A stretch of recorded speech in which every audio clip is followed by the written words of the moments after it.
Assalamualaikum warahmatullahi wabarakatuh. Sahabat Radar Solo TV, seperti yang kita tahu, dalam beberapa hari terakhir suasana di wilayah Solo Raya mulai bergeliat. Tentunya 2 bulan lagi kita akan bukan merayakan ya, melakukan pesta demokrasi pemilihan kepala daerah 2024. Cukup menarik dinamika politik di Solo Raya, termasuk yang saya berada saat ini. Saya berada di Kabupaten Sukoharjo, di mana KPU sudah melakukan beragam persiapan, mulai pendaftaran kemarin, tes kesehatan, cek administrasi, dan sebagainya. Kita lihat bagaimana kesiapan KPU, terutama nanti pada hari H di TPS tentunya ada yang namanya petugas KPPS. Seperti apa tugasnya dan bagaimana cara menjadi anggota KPPS, nanti kita tanya langsung ke Mas Murwedi Tanomo sebagai Komisioner KPU Sukoharjo, Divisi Sosialisasi Pendidikan, Pemilih, Partisipasi Masyarakat, dan Sumber Daya Manusia. Ini jabatannya cukup panjang sesuai dengan beban tugasnya juga cukup berat. Apa kabar Mas Wendy? Alhamdulillah baik, Mas. Bisa istirahat nyenyak? Alhamdulillah 40% istirahat. 40% istirahat, karena ya kesibukannya sudah mulai meningkat sekali. Meningkat, intensitasnya sangat meningkat. Kemarin baru saja ada menyelesaikan proses musyawarah sengketa di Bawaslu juga. Oke, ya. Nah, ini Mas Wendy, yang ini saya tanyakan ini kalau di KPPS ini kan, di TPS, maaf, ada petugas KPPS yang perannya ini cukup signifikan. Karena yang kita tahu pada pemilu 2024 Februari kemarin, 14 Februari, di beberapa wilayah di Solo Raya ini KPPS-nya ada yang meninggal dunia, kecapean dan sebagainya. Nah, sebenarnya gimana prosedur dan tugas KPPS itu, mulai dari pendaftaran sampai mereka bertugas di hari H, sampai nanti penghitungan suara juga ya Mas Wendy ya? Bagaimana? Alurnya bagaimana? Jadi nanti KPU Sukoharjo akan membuka lowongan KPPS ini, kelompok penyelenggara pemungutan suara, di tanggal 17 September sampai dengan 27 September 2024. Jadi ada waktu 10 hari untuk pendaftaran. Tentu dalam pendaftaran ini nanti akan ada syarat untuk istilahnya sebagai early warning system, kita proteksi terkait beban kerja yang nantinya bisa mengakibatkan hal-hal yang tidak diinginkan. Salah satunya mungkin tadi kematian tadi.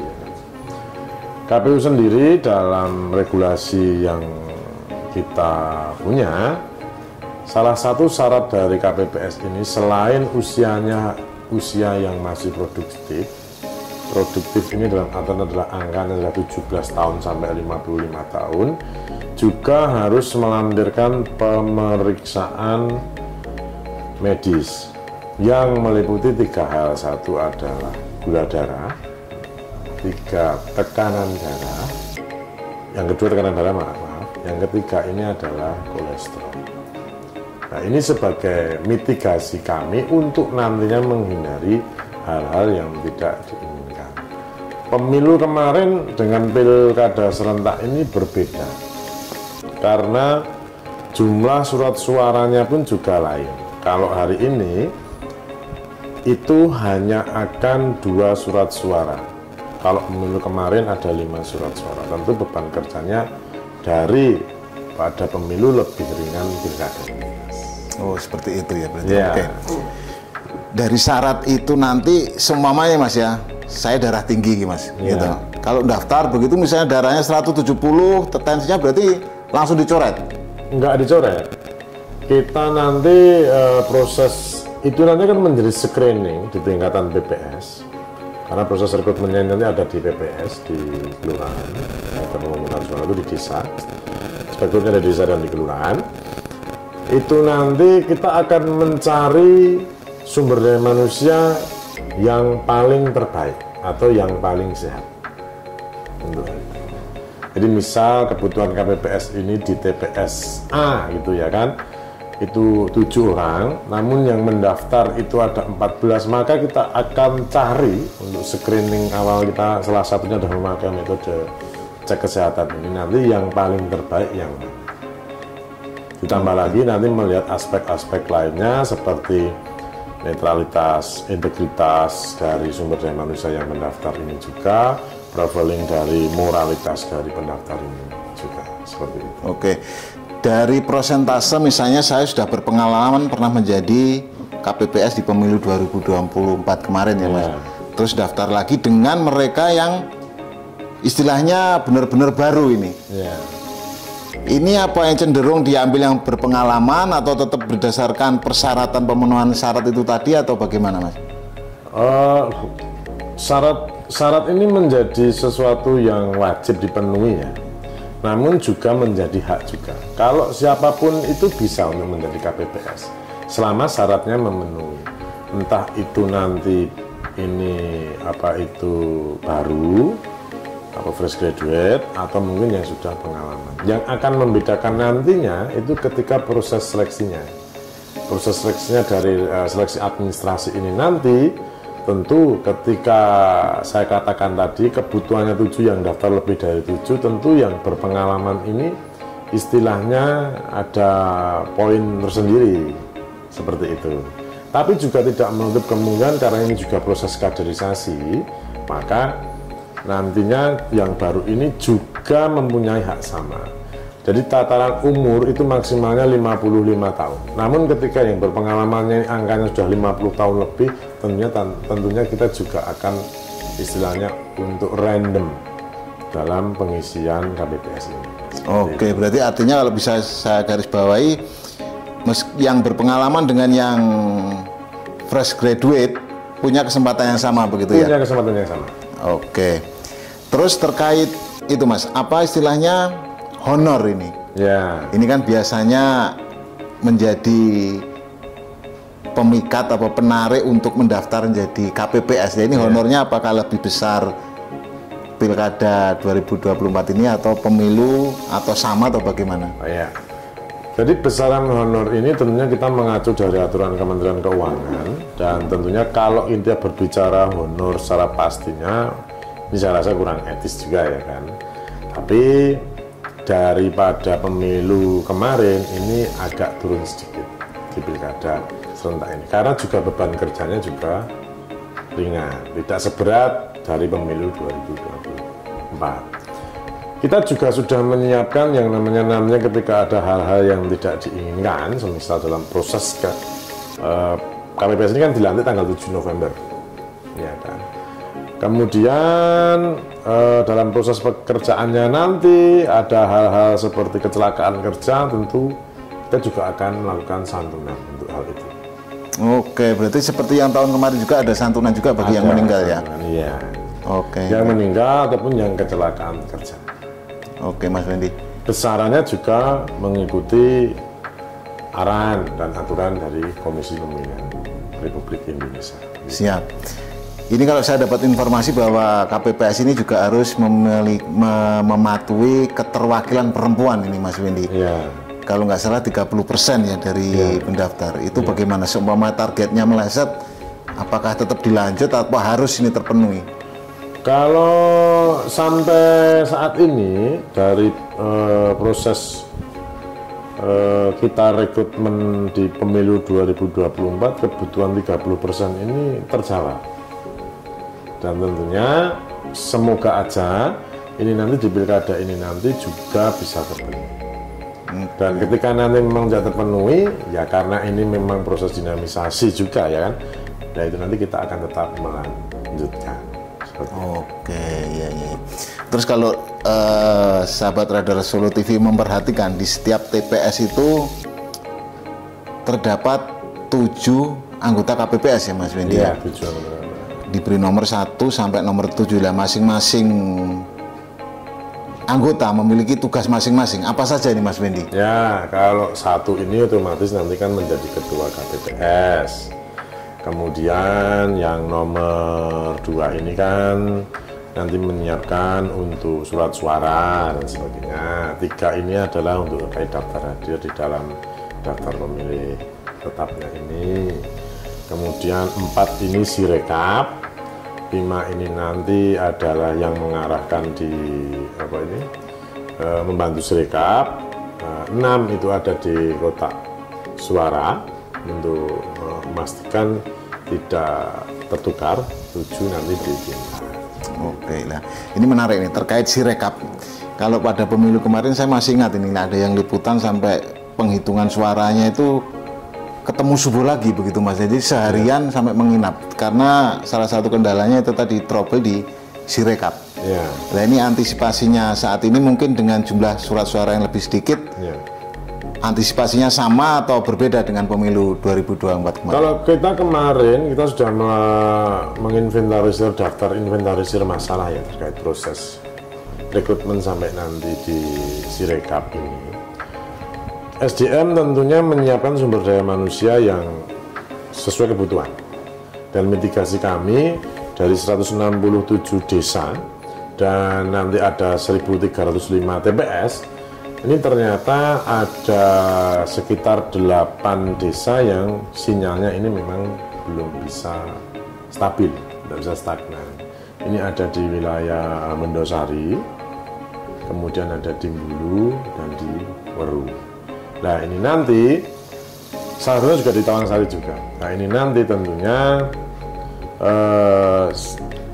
kita akan mencarikan sebuah solusi terlebih dahulu. Apakah ini memang provider ini semuanya memang tidak bisa terjangkaukan sinyal, atau hanya provider-provider salah satu atau salah 2 saja yang memang tidak bisa.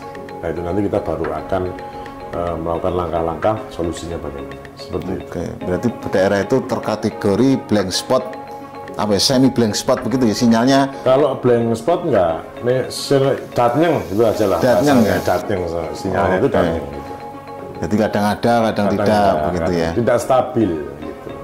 Oke, terus untuk sebelum KPPS itu bertugas, apakah juga mereka akan mendapatkan pelatihan atau langsung digas mawon seperti itu? Nanti akan ada pelatihan.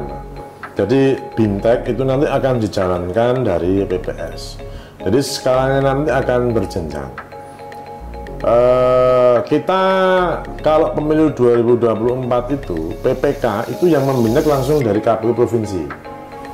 Kemudian PPS itu yang membintek dari Kabupaten Sukoharjo. KPU Kabupaten Sukoharjo. Kemudian KPPS ini yang mintek otomatis nanti PPS dan PPK. Nah, dalam Pilkada 2024 ini nanti itu kalau tidak ada arahan nanti maka akan yang membintek ini nanti ada dari PPS dan dititikkan untuk di setiap kelurahan masing-masing. Tujuannya apa? Satu faktor apa itu transportasi yang dekat ya. Yang kedua pemilu itu kan identik dengan menggerakkan ekonomi kerakyatan. Ya. Jadi istilahnya putaran mungkin beli icep-icep dan snacknya itu bisa dikelola oleh warga lokal. Oke, berarti ada sambil menyelam minum susu. Iya, ya. Makanya kan pilkada ini bukan sekedar nanti memang pertarungan resmi untuk merebut kekuasaan ya kan, tapi aspek-aspek dari segi ekonomi harus kita gerakkan. Wah mantap sekali Mas Wendy. Oke, bagi yang minat mendaftar KPPS ini bisa mengakses kemana atau harus datang ke kantor KPU atau bagaimana? Nanti kita akan buka pengumuman itu via spanduk itu di setiap desa dan titik-titik strategis. Kemudian juga bisa nanti kunjungi website dari Komisi Pemilihan Umum Kabupaten Sukoharjo serta nanti dari Instagramnya KPU Sukoharjo atau media sosialnya KPU Sukoharjo. Di situ nanti kita akan istilahnya ada meme atau flyer itu, ada barcode-nya juga, jadi bisa langsung kita akses. Gitu Mas. Tapi nggak pakai materai kayak CPNS ini Mas ya? Kalau materainya masih materai 10 ribuan. Oh 10 ribuan ya. Oke. Kalau yang CPNS ini enggak gitu. Enggak seperti itu ya. Oh. Dan nanti proses pendaftarannya kita tetap melalui Siakba. Apa itu Mas? Nah, Siakba ini adalah sistem anggota KPU dan Badan Ad Hoc. Nah, ada yang memang kalau dari KPU BPK ini mengakses sendiri ya kan. KPU BPK BPK itu wajib untuk akses sendiri Siakba ini. Namun karena KPPS ini kebutuhannya ada 9.135 dan pastinya nanti ada yang tidak paham mengisian Siakba, nanti akan diakomodir oleh BPS untuk dibantu. Oh, oke. Jadi ada kalau di KPU ada helpdesk begitu ya? Ada helpdesk. Ada ya. Oke Mas. Belajar dari pemilu yang 2024 ini Mas Wendy. Yeah. Apa kendala KPPS itu apa sih sebenarnya? Oh, berarti kudu seperti ini, harus seperti ini untuk pilkada ini biar lebih smooth lagi. Oh gitu. Kalau kendala teknis itu tetap ada Mas, di sari rekap, mungkin sinyal dan sebagainya. Tapi untuk kendala yang menonjol itu lebih ke bagaimana KPPS ini memfasilitasi teman-teman disabilitas. Oh, berarti yang disabilitas bisa daftar juga berarti? Bisa, teman-teman disabilitas. Tadi saya sosialisasi ke teman-teman disabilitas, itu disabilitas itu punya hak yang sama. Asalkan disabilitasnya ini tidak mengganggu proses pekerjaan di KPPS. Tidak mengganggu tugasnya di hari-hari itu ya. Oh. Jadi KPPS besok itu kita menginginkan bahwasanya satu, sesuai dengan tagline-nya KPU melayani ini, kita ingin buat 1.305 TPS ini inklusif dan ramah disabilitas. Dari aksesibilitasnya itu harus terpenuhi. Dari kotak itu pun kalau ada di situ nanti teman-teman disabilitas yang pakai kursi roda harus bisa masuk, harus bisa menjangkau kotak suara itu ya. Suaranya itu juga harus pas. Nah itu nanti kendalanya adalah bagaimana pemahaman materi yang disampaikan dari KPU kabupaten turun ke PPK, turun ke PPS ini satu frekuensi. Ini kendala yang paling klasik tentunya. Namun hal ini nanti maka kita akan siasati yang pertama itu adalah dengan tutorial-tutorial yang akan kita pakai. Kalau metode ceramah ini kan sangat klasik ya kan. Ya. Bagaimana kalau nanti kita akan kemas bahwa tutorialnya ini lebih menarik juga. Jadi tutorial ini nanti selain mengedukasi ke PPS juga mengedukasi ke masa rakyat juga semacam itu. Berarti maka hari ini masih dalam proses pemutakhiran data pemilih, kita ingin memastikan bahwasannya proses pergantian status dari yang tidak disabilitas ke disabilitas seperti disabilitas mental, fisik itu dan sebagainya itu harus terisi dengan apa adanya agar nantinya kita bisa menyiapkan logistik yang dibutuhkan. Kemudian aksesibilitas yang harus kita siapkan seperti itu. Oh, itu baru sekelumit menyiapkan KPPS ya Mas. Yeah. Jadi belum yang lainnya sudah begitu ribetnya. Ini ada yang satu yang menarik yaitu masa kampanye, Mas Wendy. Kita tahu bahwa kampanye kalau zaman-zaman balak dulu kan mesti identik dengan konvoi sepeda motor. Mengajak anak kecil dan sebagainya. Nah, ini dari proses kampanye di pilkada tahun ini adakah yang aturan atau regulasi yang berbeda? Ada yang lebih istilahnya ramah kepada masyarakat atau bagaimana Mas? Kalau di Undang-Undang 10 tahun 2016 terkait kampanye ini ya. Kampanye ini tentunya ada metode. Metode itu antara lain yaitu pertemuan terbatas. Pertemuan tatap muka, kemudian penyebaran bahan kampanye, pemasangan alat peraga kampanye, kemudian ada debat, terus kemudian ada rapat umum. Nah, tentunya seperti kampanye model konvoi ini satu sisi pertama adalah mengganggu Undang-Undang Satuan Lalu Lintas dari kepolisian, dan ini memang tidak diperbolehkan. Tidak diperbolehkan. Rapat umum ini adalah, misal itu nanti biasanya kan itu ada di rapat umum Mas, konvoi ini orang berbondong-bondong itu di lapangan ruang terbuka gitu ya. selama konvoi ini memakai standarisasi dari kepolisian, knalpotnya juga nggak diblok, orang pakai helm, SIM STNK-nya komplit, spionnya 2, ini nggak apa-apa. Yang tidak dibenarkan adalah ketika konvoi, kemudian knalpotnya brong, tidak menggunakan alat-alat lalu lintas yang standar, ini yang kita tidak perbolehkan. Karena itu nanti mengganggu ketertiban umum. Oke, ya itu harus digarisbawahi bahwa konvoi tetap diperbolehkan asalkan mematuhi peraturan lalu lintas. Tapi kalau namanya nggak melanggar berarti nggak seru, biasanya orang masalah begitu ya. Nah itu harus digarisbawahi bahwa harus tertib. Terus berikutnya untuk begini, mencegah biasanya bertemunya massa pendukung paslon 1 dengan paslon lain. Ini ada jadwal, kalau tidak salah ingat ada perbedaan jadwal ya, misalnya hari ini untuk paslon A, hari ini paslon B, begitu, atau ada aturan lain? Nanti tentunya akan kita untuk terkait metode, antar metode ini waktunya berbeda, Mas. Jadi dari semua dari metode, misalnya metode debat dan sebagainya, ini nanti akan ada timelinenya sendiri. Metode tatap muka, pertemuan terbatas, ini nanti ada waktunya sendiri, rapat umum juga sendiri. Nah, yang minim yang nantinya potensi gesekan ini kan ada di rapat umum. Maka rapat umum ini tentu harus dijadwalkan.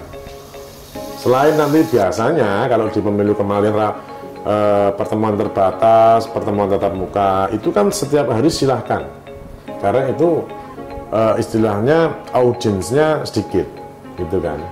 Tapi kalau rapat umum ini, karena ini yang dipakai itu kemarin kalau sesuai dengan peraturan Bupati kemarin itu ada 12 lapangan di kecamatan Kabupaten Sukoharjo, tentunya ini perlu dibedakan jadwalnya agar nantinya tidak saling bergesekan antar pendukung pasangan calon. Oke, ya berarti ini persiapannya sudah matang.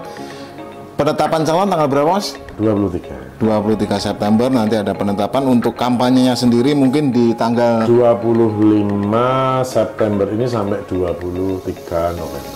25 September sampai 23 November. Oke.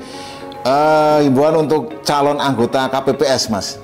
Seperti apa agar mereka yang ingin memiliki pengalaman menjadi bagian dari sejarah Sukoharjo, apa saja yang harus disiapkan ini, Menikong? Ya, untuk teman-teman yang mau daftar bergabung menjadi penyelenggara pemilihan, dan tentunya ini merupakan harapan masyarakat Indonesia dan menantu idaman dari segala macam orang tua, KPPS itu, siapkan tentunya syarat-syaratnya, pantengin terus media sosialnya dari Komisi Pemilihan Umum, websitenya Komisi Pemilihan Umum, nanti di situ akan banyak informasi di tanggal 17 sampai 27 November. Mari, tanggal 17 September sampai dengan 27 September, mari kita bersama-sama bergandengan tangan untuk menjadi penyelenggara pemilihan KPPS agar nanti Pilkada Sukoharjo ngangeni hati. Oke ya, itu tadi obrolan saya dengan Mas Wendy sebagai salah satu komisioner KPU Kabupaten Sukoharjo. Kita tunggu hari H pencoblosan pada tanggal 27 November 2024. Jangan lupa pastikan nama Anda terdaftar dalam DPS yang sudah ditempel di Balai Desa, Mas Wendy ya, di tempat-tempat strategis sebelum nanti ditetapkan sebagai daftar pemilih tetap. Oke, terima kasih sahabat Radar Solo TV. Nantikan program-program lainnya dengan tokoh-tokoh yang lebih menarik tetap di Radar Solo TV. Assalamualaikum warahmatullahi wabarakatuh. Salam sejahtera. Terima kasih, Mas Wendy.